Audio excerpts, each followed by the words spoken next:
사람들이 가야바의 집에서 총독 관저로 예수를 끌고 갔다. 때는 이른 아침이었다.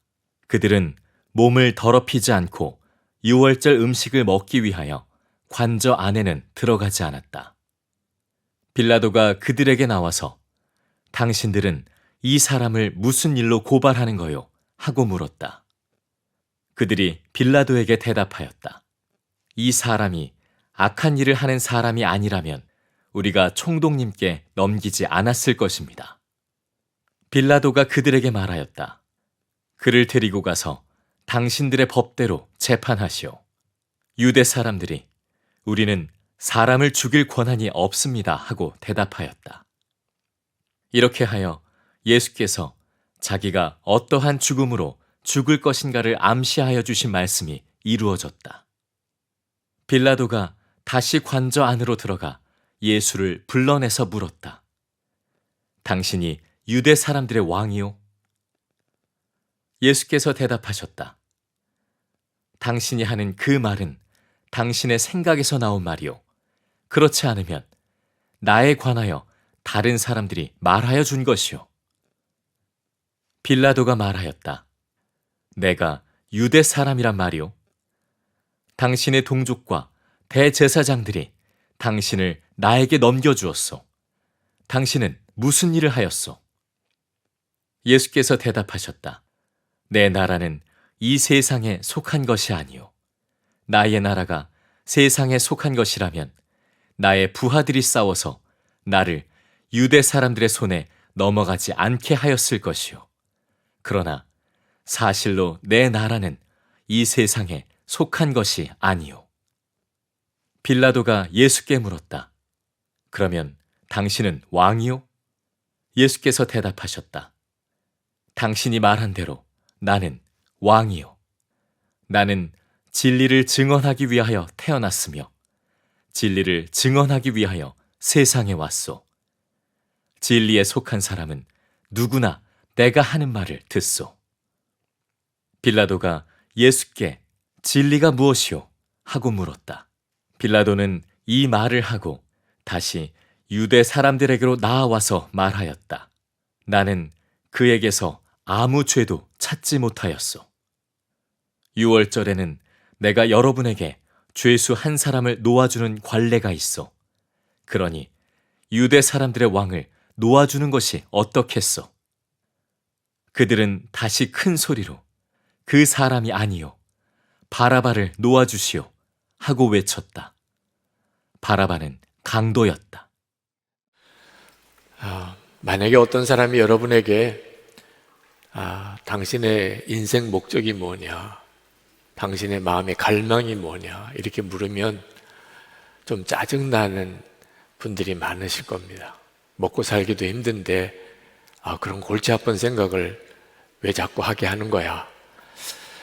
인생의 목적이 뭔지, 마음의 갈망이 뭔지 그런 생각하는 것을 골치 아픈 생각이라고 여기는 시대입니다. 근데 여러분, 이건 대단히 참 위험합니다. 내 삶의 목적은 뭐지? 나 뭐 때문에 사는 거지? 내 마음의 갈망은 무엇이지? 확인해 보지 않고 사는 것은 정말 두렵습니다. 만약에 여러분의 자녀들이 그렇게 산다고 한다면 아마 여러분들은 대단히 걱정을 하실 겁니다. 왜 사는지도, 무엇을 위해 사는지도, 자기 마음의 갈망이 어떤 건지도 스스로 점검해 보지 않고 사는 것이 얼마나 두려운 일입니까? 어젯밤 한밤중에 그냥 갑자기 잠이 깼어요. 뭔지 모르게 가슴을 확 누르는 것이 있는 것 같아서 일어나서 기도하는데 까닭을 잘 모르겠어요. 왜 마음이 이렇게 답답하고 그리고 뭔지 모르게 두려운지. 그때 잠깐 뉴스를 검색하니까 이태원에서 압사 사고가 일어났다는 소식을 속보로 봤습니다. 우리 교회 중보기도팀이 어제 국회에도 정부 청사에도 그렇게 가서 기도하고 이태원에도 갔습니다. 할로윈 축제가 열리는 곳. 그곳에 가서 기도해야 되겠다. 그래서 사실 기도해 왔던 곳이죠. 그런데 그 소식을 듣고 그때만 해도 한 10여 명 죽었다, 그런 정도의 뉴스였어요. 그만큼도 사실 마음에 너무 무거웠고 밤에 거의 잠을 자지 못했습니다. 아침에 149명이 죽었다, 깜짝 놀랐어요. 70여 명이 부상자니까 아마 사망자가 더 나올 수도 있겠죠. 아마 여러분 주변이나 혹시 여러분 중에도 어제 밤에 잠을 못 잔 분도 있으실 거예요. 그 가족들, 그 희생자의 고통과 아픔은 얼마나 크겠는가. 그 가족들은 정말 숨쉬기도 힘들 정도로 아마 힘들 거예요. 왜 갔을까요? 그 많은 청년들, 죽은 사람의 10대, 20대가 대부분이라는데 그들은 왜 그 할로윈 축제라고 그곳으로 갔을까요? 마음에 뭔가 끄는 것이 있을 것 같겠죠. 마음의 갈망. 정말 아무것도 아닌 게 아닙니다. 무엇이 내 마음을 끌고 있는가? 내 마음의 갈망은 무엇인가? 그건 대단히 중요해요. 오늘 이 본문은, 성경 본문은 우리에게 그 질문을 하고 있습니다. 당신의 마음이 갈망하는 것은 무엇인가? 나는 무엇을 갈망하고 사는가? 그걸 묻고 있어요. 오늘 본문 이야기는 본디오 빌라도 이야기입니다. 세상에서 제일 저주받은 사람, 본디오 빌라도예요. 오늘도 우리가 신앙 고백했지만 우리가 그리스도인들이 전 세계에서 신앙 고백할 때마다 예수님은 본디오 빌라도에게 고난을 받고 십자가의 죽음을 당했다고 그렇게 고백합니다. 정말 저주 중에 저주의 이름이 되어버렸어요. 본디오 빌라도는 당시 유대 총독이었습니다. 그가 무슨 특별하게 잘못한 기록은 없어요. 열심히 산 거죠. 나름대로 성공했고요. 그런데 예수님을 십자가에 처형하는 판결을 내리는 그런 자리에 있었던 겁니다. 사실 본디오 빌라도는 예수님에 대하여 호감을 가졌어요. 예수님을 살리려고 애썼습니다. 명절에 죄수 하나를 석방해 줄 수 있는 권한이 총독에게 있었는데 그 흉악한 강도 바라바를 대신 풀어주려냐 아니면 예수를 풀어주려냐 이렇게까지 제안할 정도로 빌라도는 나름대로 예수를 살려보려고 애를 썼고 결국은 사형 판결을 내려야 될 상황이 되었을 때 손을 씻었어요. 이거 내 죄가 아니다, 그런 뜻으로. 그렇지만 결국 빌라도가 판결을 내린 것은 사실이에요. 예수님을 십자가에 죽게 한 장본인이 되어버린 거죠. 왜 그랬을까요? 예수님에 대해서 호감도 가졌고 죄 없다는 사실도 알았는데도 왜 본디오 빌라도는 예수님을 십자가에 넘겨준 거죠? 그 마음의 갈망이 성공, 출세, 부귀에 있었기 때문입니다. 어떻든지 성공하려고. 총독 자리가 위태한 거예요. 만약에 예수를 살려주고 밀날이라도 일어나면 그러면 이 로마 황제 앞에서 총독의 책임이 문제가 되니까 자기 자리 지키려고 죄 없는 예수인 줄 알면서도 예수님을 내어준 거예요. 여러분, 마음의 갈망이 아무것도 아닌 거 아닙니다. 우리도 다 성공하고 싶고 출세하고 싶고 부유하게 살고 싶잖아요. 좋은 자리 탐나잖아요. 자기도 배우자도 부모도 자녀들도 다 그리 되었으면 좋겠잖아요. 우리나 빌라도나 뭐가 달라요? 마음의 갈망이 그러니까 결국은 예수님 버리고 세상 붙잡게 되는 거거든요. 오늘 이 본문의 말씀은 우리에게 심각하게 묻고 있는 거예요. 나는 도대체 무엇을 갈망하고 사는가 하는 거예요. 오늘 본문에 보면 정말 깜짝 놀랄 만한 그런 이야기가 나옵니다. 빌라도가 진리가 무엇이냐 하고 예수님께 물은 거예요. 진리 자체가 예수님이십니다. 그러니 세상의 진리를 알게 되는 기가 막힌 순간이 온 거예요. 진리 그 자체이신 예수님에게 진리가 무엇이냐고 물었으니 이제 본디오 빌라도는 진리가 뭔지를 알게 되는 이 인류상 이보다도 더 좋은 기회를 얻은 사람은 없습니다. 그런데 어처구니 없는 일이 일어나는 거예요. 예수님에게 진리가 무엇이냐고 묻고는 그대로 대답도 듣지 않고 바로 유대 사람들을 만나러 나가버립니다. 세상에 이런 황당한 일이 어딨나요? 아니, 진리 그 자체이신 예수님 바로 면전에서 예수님에게 진리가 뭐냐고 이렇게 정말 결정적인 질문을 던지고도 어떻게 이럴 수가 있죠? 이유는 하나예요. 본디오 빌라도의 마음에 갈망은 진리가 아니었던 거예요. 어떻게 하면 성공하냐, 출세하냐, 잘 사냐, 부유하냐, 그것만 원했던 거지 진리가 뭔지는 그에게 갈망이 아니었던 겁니다. 여러분, 이건 우리들의 문제예요. 중요하지도 않고 의미도 없는 것을 붙잡고 그런 걸 갈망하고 사는 사람들 많아요. 어떤 사람은 연속극 작가한테 주인공 죽이면 안 된다고 협박하는 그런 편지를 보냈다는 뉴스도 봤어요. 올해 프로야구 우승팀이 어느 팀이냐. 사실 이런 일들은 우리가 진짜 갈망하거나 관심하거나 할 문제가 아닌 거죠. 세월이 악하다고, 때가 악하다고, 때를 아끼라고 그렇게 말씀했잖아요. 여러분은 정말 이와 같은 때에 무엇을 정말 갈망하고 사시나요? 정말 중요한 질문, 진짜 갈망. 예수님은 정말 내 안에 계신가? 저에게 고등학교 다닐 때 처음 예수 믿는 사람 안에 예수님이 계시다. 그 말씀 듣고 그때는 도무지 믿어지지 않았지만 그 말씀이 저의 심령에 갈망이 되었어요. 그때부터 지금까지 제가 여기까지 있기까지 제 안에 계신 예수 그리스도, 그건 제 소원이 됐습니다. 아니, 예수 믿으면 나는 죽고 예수로 살게 되는가? 이건 너무너무 중요한 문제예요. 예수님은 진짜 나와 함께 계시고 나와 영원히 동행하시는 건가? 여러분, 이것보다 더 중요한 문제가 어디 있나요? 이것이 여러분에게 진짜 갈망인가요? 만약에 이것이 여러분의 갈망이 아니라면 예수를 믿은 것은 그저 종교를 가진 것에 불과하게 됩니다.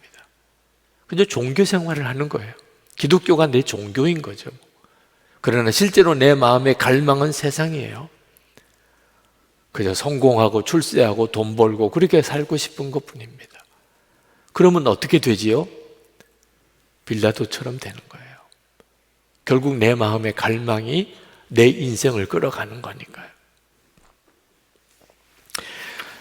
예수님께서는 사람은 두 종류가 있다고 말씀하셨어요. 세상에 속한 사람과 진리에 속한 사람. 36절에 내 나라는 이 세상에 속한 것이 아니요.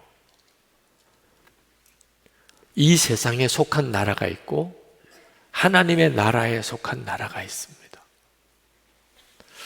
37절에 보면 진리에 속한 사람은 누구나 내가 하는 말을 듣소.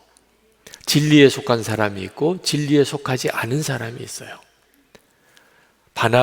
이 빌라도는 진리에 속한 사람이 아니었어요.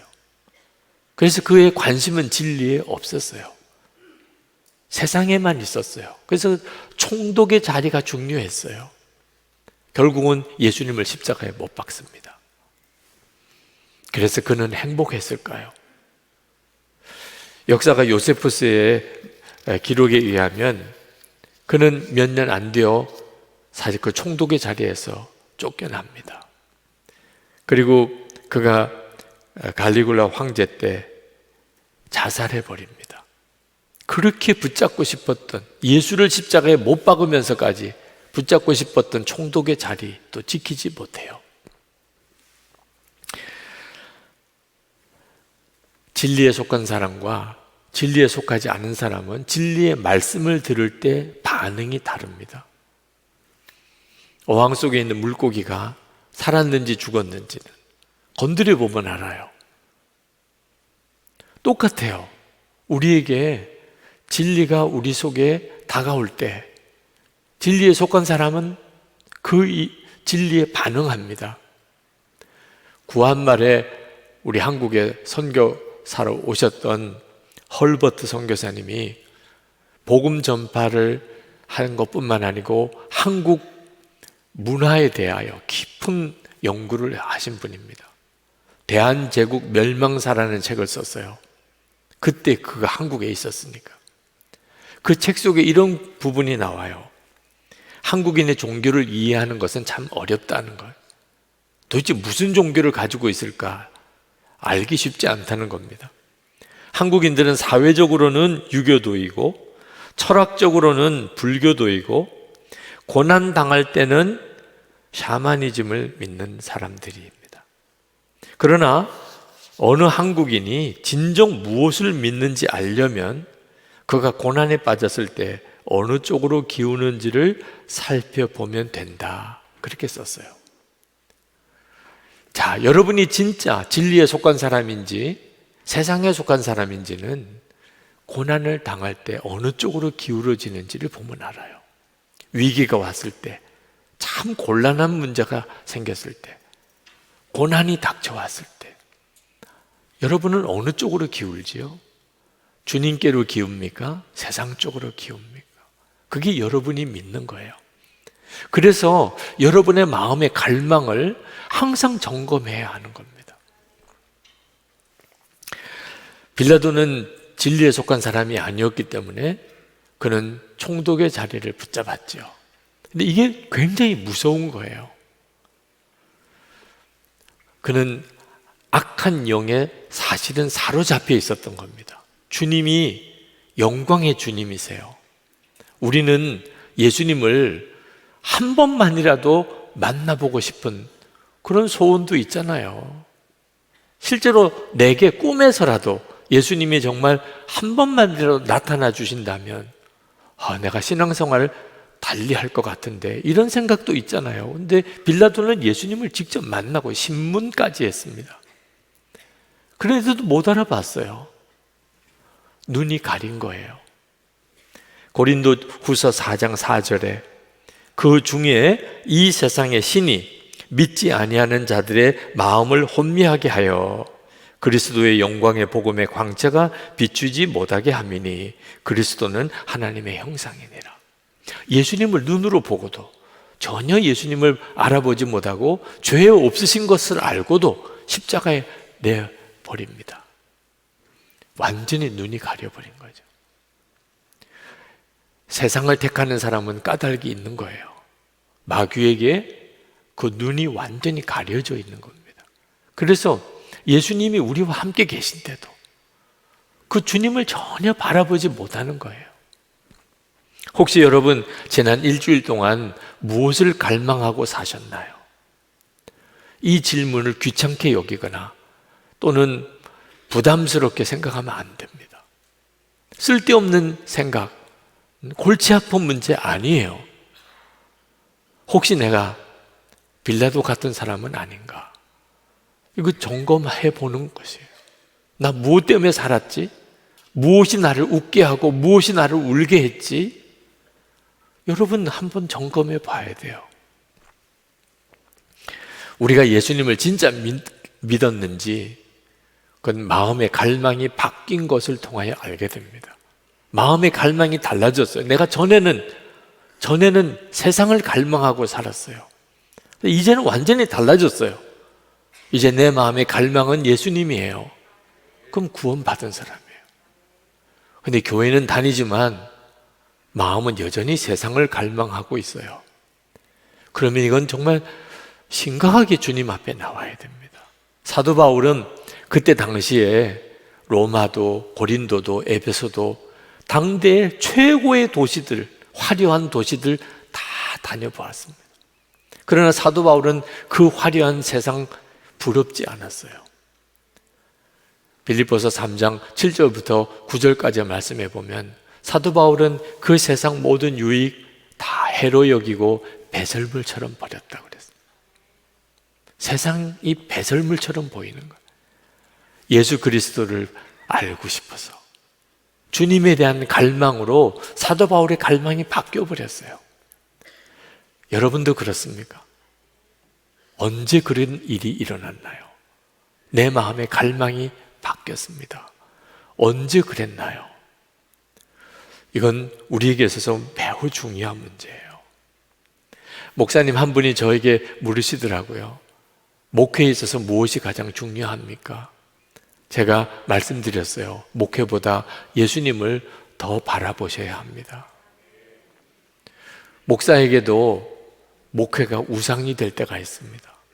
목회 열심히 하는 게 뭐가 우상이에요? 예수님, 주님을 바라보지 못하게 만들 수도 있기 때문입니다. 목회 잘하느라고 그것 때문에 고민하고, 그것 때문에 염려하고, 그것 때문에 안타까워하고, 그것 때문에 화를 내고, 그것 때문에 낙심하고, 그것 때문에 슬퍼하고, 그러면 우리를 항상 기쁘게 감사함으로 인도하는 예수님은 어디 가셨나요? 어느 원로 목사님이 그러시더라고요.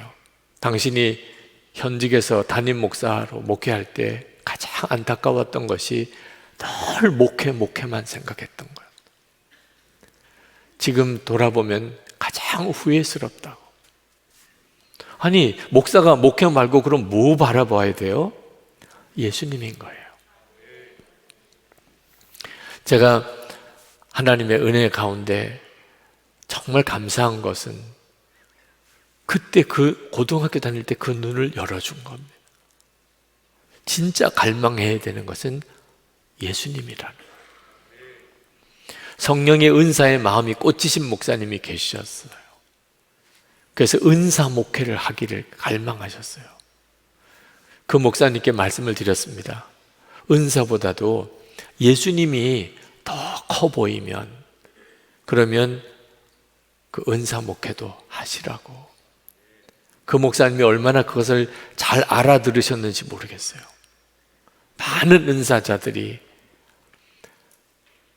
예수님보다도 은사가 더 커 보이는 것 때문에 다 실족하시더라고요. 여러분, 목사도 이 정도면 여러분들도 정말 진지하게 물으셔야 돼요. 내가 정말 원하는 게 뭐지? 이게 올바른 건가?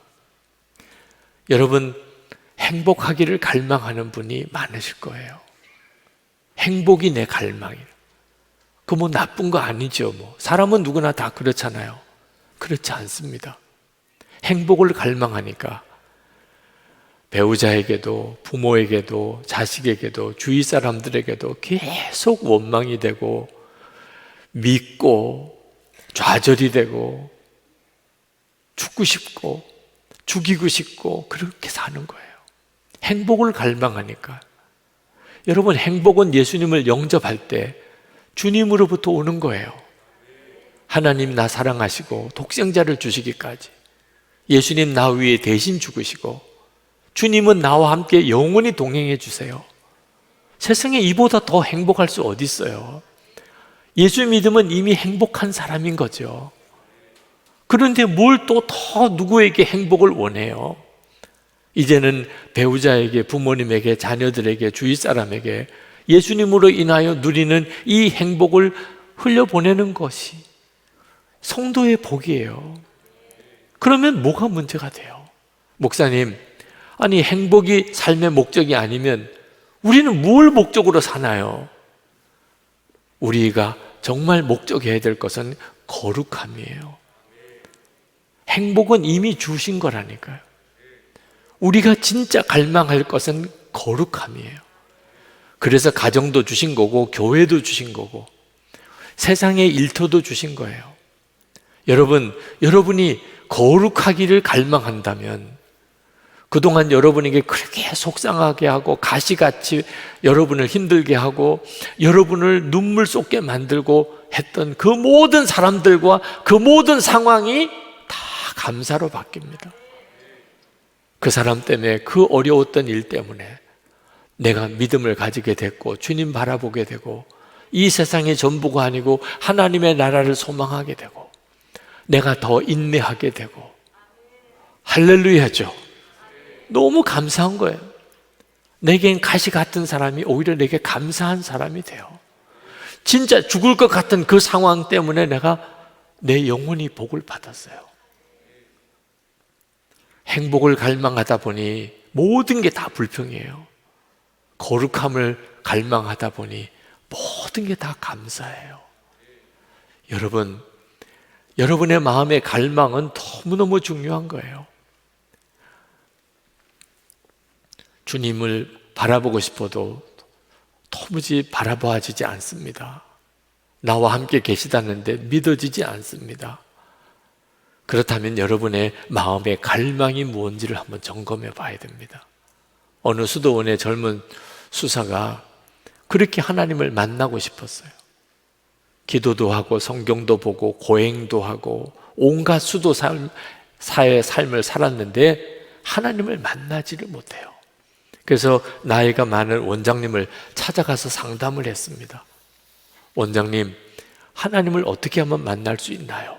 어디에 가야 하나님을 만날 수 있나요? 그랬더니 그 원장님이 그 수사에게 하나님은 당신 마음에 계십니다. 예수님이 당신 안에 거하십니다. 이 젊은 수사가 깜짝 놀랐어요. 아니, 제 안에 계시면 왜 제가 못 만납니까? 그랬더니 그 원장님이 그런 이야기를 하셨어요. 사람이 술에 취하면 그러면 뻔히 아는 집도 못 찾아가고 앞에 있는 사람이 누군지도 분별도 못하고 제대로 길을 걷지도 못한, 만약에 당신이 예수님의 마음에 와 계신데도 주님을 만나지 못하고 있다면 당신이 지금 무엇에 취해 사는지를 먼저 확인하고 거기서 깨어나야 합니다. 주님을 도무지 만나지 못하시겠나요? 그러면 여러분의 갈망이 뭔지를 한번 삶해 보세요. 나는 도대체 뭘 갈망하고 살았나? 무엇이 내 마음의 소원인가? 무엇 때문에 나는 웃고 우는 건가? 주 예수님이어야 합니다. 여러분의 모든 삶은 여러분이 주님과 동행하기 위한 훈련이에요. 그래야 위기의 때, 결정적인 순간이 올 때 빌라도처럼 세상 붙잡고 예수님 버리는 이 어처구니 없는 일을 하지 않게 돼요. 진짜 붙잡아야 될 주님 붙잡고 주님 따라갈 수 있게 되는 겁니다. 오늘 이 시간 여러분의 마음속에 성령께서 정말 내 마음의 갈망이 바뀌어야 되는구나. 내가 잘못된 갈망을 가지고 사니 내 삶이 이렇게 힘들구나. 이것이 깨달아지신 분, 주님, 제가 주님 앞에 빛 가운데 저 자신을 드러내기를 원합니다. 혹시 제가 눈이, 세상의 신이 내 눈을 가린 게 있습니까? 나도 모르는 사이에 빌라도처럼 그렇게 살고 있습니까? 나 깨워주세요. 주님이 저의 갈망이 되게 해주세요. 진짜 가야 될 길, 붙잡아야 될 것, 그거 붙잡게 해주세요.